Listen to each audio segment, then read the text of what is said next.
Namaskar. The Honorable Prime Minister of India, Shri Narendra Modi ji, the Union Minister for Law and Justice, Shri Kiran Rijiju, Minister of State, Shri S.P. Singh Baghel, my distinguished colleagues, Shri Justice Sanjay Kishan Kaul and Shri Justice Abdul Nazir, my brothers and sisters on the bench of the Supreme Court, Chief Justices of the High Courts, Judges of the High Courts, the Attorney General for India, Shri R. Venkatramani, Shri Tushar Mehta, Learned Solicitor General, the President of the Supreme Court Bar Association, Shri Vikas Singh, Shri Manan Kumar Mishra, Chairman Bar Council of India, our most valued guests who are in physical attendance, and citizens of India who have joined us virtually. I have pleasure in welcoming in our midst the Honorable Prime Minister of India. We are gathered here to celebrate the adoption of the Constitution of India, the foundational document of the world's largest democracy. Lawyers and judges spend their time and years unraveling the text of the Constitution. But the story of the Indian Constitution is not a story only of legal text and legal interpretation. It is a story of human struggles and sacrifices. It is a story of undoing injustice against the marginalized sections of our society, the women, the disabled, the Dalits, and members belonging to tribes and segments situated in far-flung areas of the country. It must be remembered that the marginalized communities were the first to plant the seeds of the constitutional ideas of liberty, equality, and fraternity on Indian soil. The first wave of resistance against the colonial power came from the indigenous communities of India.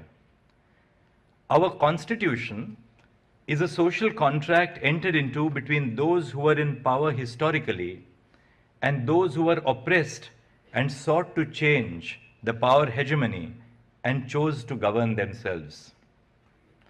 Coincidentally, this year marks 75 years since our nation attained independence.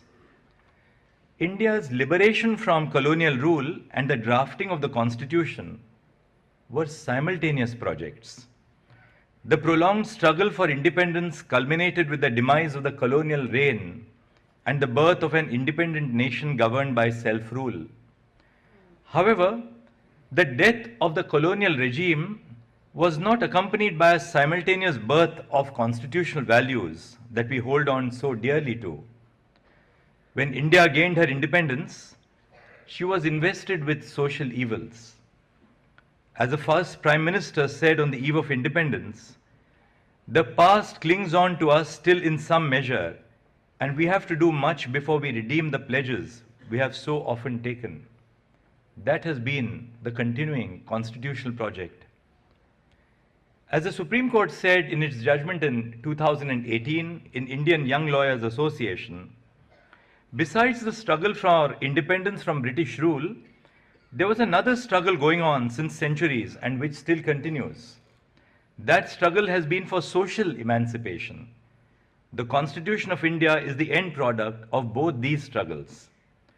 The Constitution of India is to a large extent aspirational, for it seeks to deliver political freedoms and civil rights, attempting to shrug off the colonial baggage.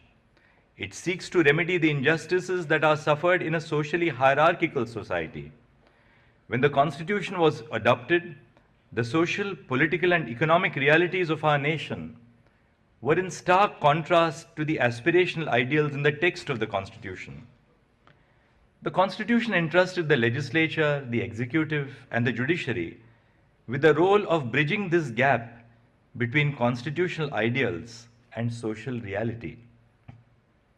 I'm conscious that colonial and pre-colonial courts followed an approach of reluctance, disinclination, and inaction in protecting the rights of citizens. For instance, scholars and historians have documented the refusal of colonial courts to interfere in cases involving socio-religious custom, even if the rights of the marginalized were violated. With the birth of constitutional democracy, the culture of reluctance was replaced by a call for a dedicated judiciary to protect the rights of citizens. All judges across the courts in India, ranging from the district courts to the Supreme Court, must reflect upon the constitutional vision of securing justice, equality, and liberty. There is a need for us to introspect on our actions and decisions and to question our own prejudices and preconceptions. For until we open our minds to multiple views of persons with varied lived experiences, we would be lacking in our role as judges. An institution thrives with time only when it functions democratically. I believe that as the Chief Justice of India, it is my responsibility to collaborate and consult my sister and brother judges at the Supreme Court, the Chief Justice and the judges of the High Courts, members of the District Judiciary, and the stakeholders of the institution. It is crucial that we tap on the experience of the diverse section of people who are part of the judiciary. Their knowledge and understanding would undeniably strengthen the institution. That is why it is all the more important that the representation of marginalized communities and women in the legal profession and the judiciary is enhanced. The Indian courts have been at the forefront, protecting the rights of the marginalized groups and upholding the rule of law. The jurisprudence that has emanated from our courts in India has influenced decisions in far-flung nations as diverse as Australia, Kenya, South Africa, Jamaica, Uganda, Fiji, Sri Lanka, Bangladesh, Nepal, Malaysia, and Singapore, which share similar problems. In a nation as large, diverse, and graded as ours, the paramount challenge that the judiciary as an institution faces is to ensure that the justice delivery system is accessible to everyone. Challenges require dedicated actions. The Indian judiciary has been adopting several measures of institutional reforms with a single objective, and I borrow the celebrated phrase of American civil rights activist Dr. Martin Luther King Jr. to describe it: to bend the arc of the moral universe towards justice. We have been adopting technology to improve the working of courts. It is of supreme importance and necessity that the courts are remodeled to reach out to the people instead of the people reaching out to the courts in their quest for justice. To ensure that the courts reach out to the people, it is essential that the process of litigation is simplified and made citizen-centric. Though the judiciary's engagement with technology gained prevalence during the COVID-19 pandemic, we must not dismantle the infrastructure but build upon it. And I would earnestly request the Chief Justices of the High Courts to ensure that the technological infrastructure on which public funds have been spent is not dismantled but strengthened further. The Supreme Court now functions in a hybrid mode with both online and offline courts, which enable lawyers and parties in person to appear from different parts of the country. Though the Supreme Court is located on Tilak Marg, the Supreme Court is a Supreme Court for the entire nation. As the Chief Justice, I'm attempting to adopt technology-based services in the listing of cases and court hearings so that institutional flaws such as delays in listing and hearing can be removed from our vocabularies. The E-Committee of the Supreme Court of India uses technology to make the justice delivery system more accessible and citizen-centric.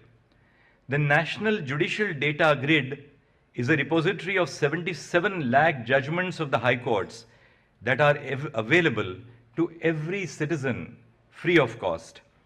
Additionally, various citizen-centric services are employed to reach out to the people at the grassroots level. While technology has ably aided us in ensuring functionality of the judiciary during the pandemic, technology must be augmented with institutional reforms to resolve the chief issues of access to justice. The first interface of the people with the judicial system is the district judiciary. It is thus of paramount importance that the district judiciary is strengthened and supported. The district judiciary must be lifted from the mindset of being a subordinated judiciary. Today, the Honorable Prime Minister of India is present here to launch the e-initiatives, namely the virtual justice clocks, the Justice IS mobile application 2.0, digital courts, and S3 VAS websites of district courts. The virtual justice clock is a platform where information available through the National Judicial Data Grid is made available to the public. Virtual justice clocks for the District Judiciary of India are a real-time informative public dashboard which provide information in 3 levels, covering all the states, districts, and court establishments in India.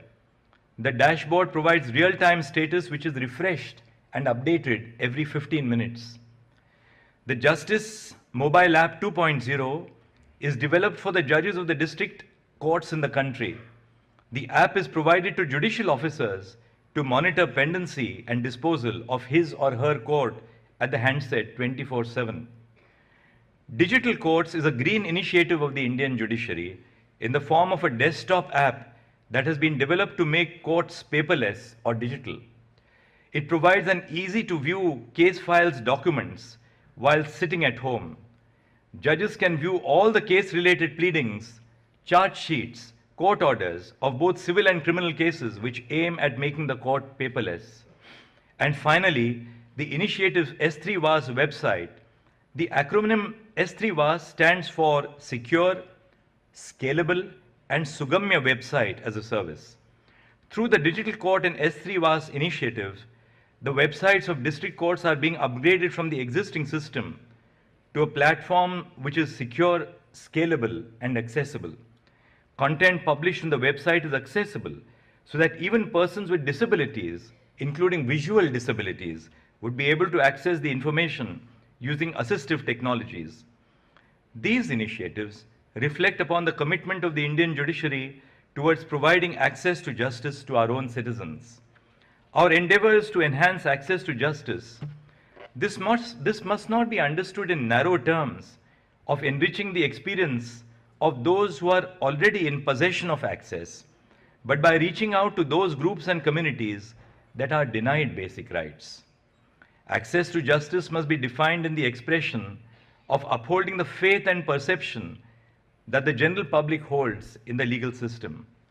I can assure everyone that the initiatives launched today are a part of a larger technological and institutional advancement of the Indian judiciary to ensure that even the most disadvantaged communities in the country do not stumble while reaching out to justice. Before I conclude, I would like to emphasize on the relevance and constitutional values, not just to the judicial branch, but to all institutions and sections of the society. The evolution of a society can only ensue on the foundations of liberty, equality, and fraternity, the trinity of values highlighted by Dr. Babasaheb Ambedkar in his last address to the Constituent Assembly. Therefore, I appeal to the young minds to reflect on the social realities of India and work towards achieving fraternity by dedicating themselves to the cause of justice in whatever way possible. Sometimes, change happens by small acts of kindness. The heart and the soul of law, as it is administered in our courts, is our sense of compassion to our citizens. With that, I thank you. Jai Hind.